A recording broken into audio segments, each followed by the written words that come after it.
Fala aí, galera, sejam todos bem-vindos à nossa quarta aula de Sociologia, seguindo aí, né, o nosso roteiro de estudo, seguindo os nossos caminhos de estudo, continuando ainda, né, com o tema da aula 3, que era Emile Durkheim, porém agora aprofundando em cada um daqueles aspectos que nós apresentamos na aula anterior. A aula 3 foi uma introdução ao pensamento de Emile Durkheim e agora nós vamos começar a aprofundar um pouco mais cada um daqueles temas apresentados e hoje com o tema consciência coletiva.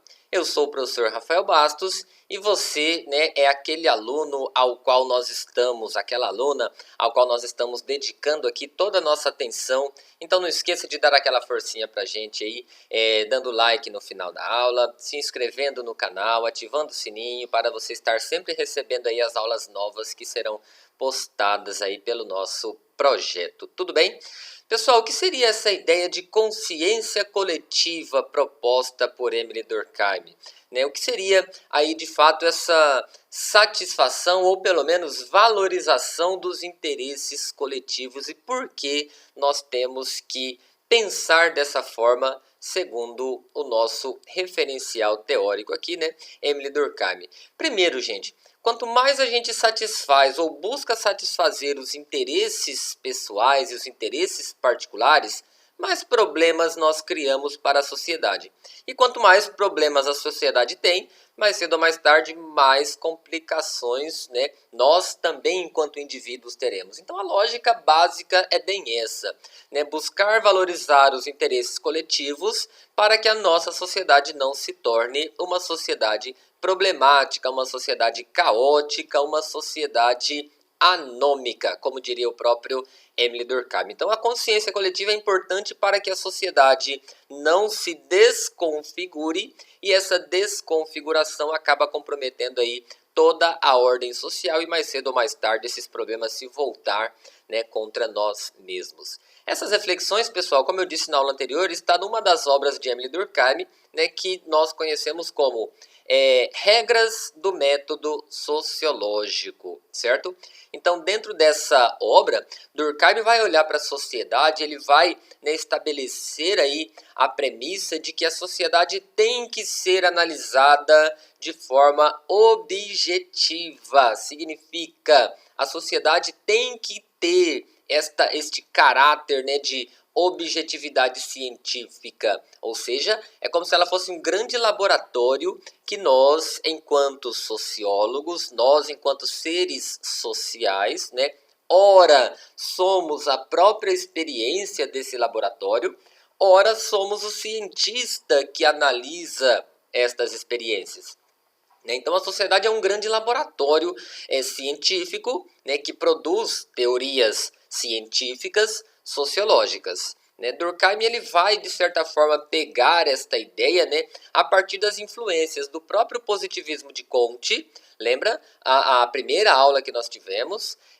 A primeira e a segunda, né? A primeira aula é a introdução à sociologia e a segunda aula já falando aí de fato do positivismo de Augusto Comte e também sobre a revolução científica, que nós também falamos lá na primeira aula nossa, certo? A revolução científica produzindo aí uma nova forma de se criar conceitos de verdade a partir das ciências naturais. São as duas influências aí que Durkheim tem para poder criar aí as suas teorias e escrever essa obra, Regras do Método Sociológico, certo? E aí ali, pessoal, nós temos o grande foco de Emile Durkheim, que é, né, de certa forma, a sociedade industrial. A indústria, ou a revolução industrial, por assim dizer, trouxe grandes mudanças para o cenário da sociedade, lembra? O êxodo rural, junto com o êxodo rural, né, a explosão demográfica, junto com a explosão, né, demográfica, os principais problemas sociais, né, violência, fome, doenças, naquele contexto de Durkheim ainda não, mas hoje a gente poderia dizer também a depredação, né, do meio ambiente, a destruição do meio ambiente, enfim. A sociedade industrial ela trouxe esses problemas para a cidade, a poluição, né, do ar, a poluição dos rios, a poluição do solo, enfim, certo? Então o foco dele está exatamente nesta sociedade industrial, né, com todas essas influências aí que nós acabamos de citar. E aí ele vai analisar sobre essa possibilidade de a sociedade estar, né? Possibilidade de sociedade, a possibilidade de sociedade, quer dizer, né? O critério que nós temos de construir uma sociedade está na forma como a consciência coletiva se constrói. Né? Quanto mais forte, quanto mais intensa essa consciência coletiva for, né, de certa forma, interiorizada pelo indivíduo, mais organizada essa sociedade seria. Né? Quanto mais indivíduos valorizando os interesses particulares, mais problemática esta sociedade seria. Pensando aí o cenário que nós estamos, a gente consegue perceber como que a nossa sociedade está pautada ou voltada para a satisfação de interesses particulares. Lembra lá quando começou a pandemia, que um monte de gente foi lá e encheu o carrinho de papel higiênico, encheu o carrinho de comida, né, mantimentos, álcool em gel, encheu o carrinho do mercado de álcool em gel. Ou seja, né, em alguns aspectos as pessoas vão sem nem pensar no que está fazendo, mas em busca de uma satisfação de interesses particulares. Não vamos nem entrar no mérito se está certo, se está errado, se é bom, se é ruim, mas isso é um retrato de uma sociedade anômica, segundo Durkheim, que valoriza os interesses particulares acima dos interesses coletivos. Tudo bem? Depois, olha só, há essas representações coletivas, né, que traduzem esses interesses coletivos. Por exemplo, como a gente vai dizer daqui a pouquinho, né, a forma como os indivíduos agem dentro do seu âmbito, né, de convivência, seja na família, seja no trabalho, seja na escola e por aí vai, certo? Então, a forma como o indivíduo age vai estabelecer se essa consciência coletiva está ou não está, de certa forma, interiorizada na sua consciência. E essa forma como os indivíduos agem, né, nós falamos na aula passada, é o retrato aí dos fatos sociais. Né? O que são fatos sociais? Ações dos indivíduos perante os outros indivíduos. Né? E neste agir, esse agir está relacionado ao modo de pensar, está relacionado ao modo de sentir, né? Este agir representa aí os fatos sociais, tudo bem? Então, fatos sociais seria isso aí. Lembra das 3 características dos fatos sociais? Generalidade, exterioridade e coercitividade, certo? Olha só um exemplo, pessoal, que há pouco mais aí de 100 anos atrás nós estávamos experimentando no Brasil. Né? Isso aqui é uma capa de um jornal, né? Uma capa de um jornal lá de 1917, há aproximadamente 103 anos atrás, quando está acontecendo aí pela primeira vez, né, que nós temos notícia, pelo menos no Brasil, um grande movimento social, olha só, o movimento grevista que se alastra por todo o Brasil. São Paulo, Minas Gerais, no Paraná, no Rio de Janeiro, enfim, começou a se alastrar aí por essas regiões onde se tinha as grandes indústrias. Ou seja, os trabalhadores percebendo, né, que não estavam aí de certa forma sendo valorizados, ou seja, os grandes proprietários das indústrias satisfazendo muito mais os interesses particulares do que os coletivos, lembra?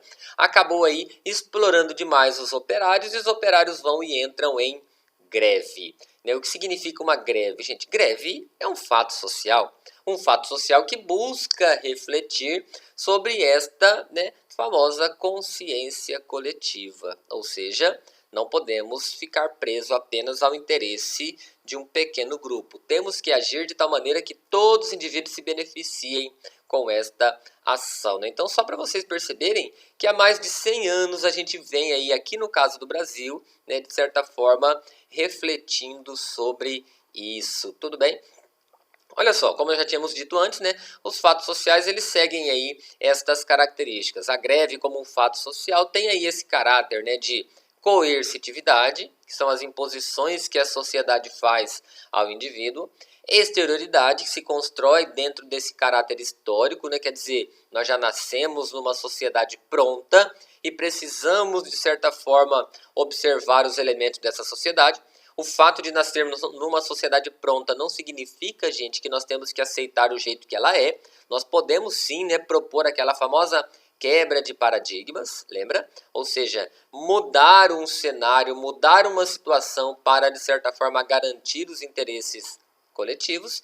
E por fim, generalidade ou universalidade, que são sinônimos, né, que relaciona-se aí com todos. Um grande exemplo, um outro, né, exemplo de fato social é a própria educação.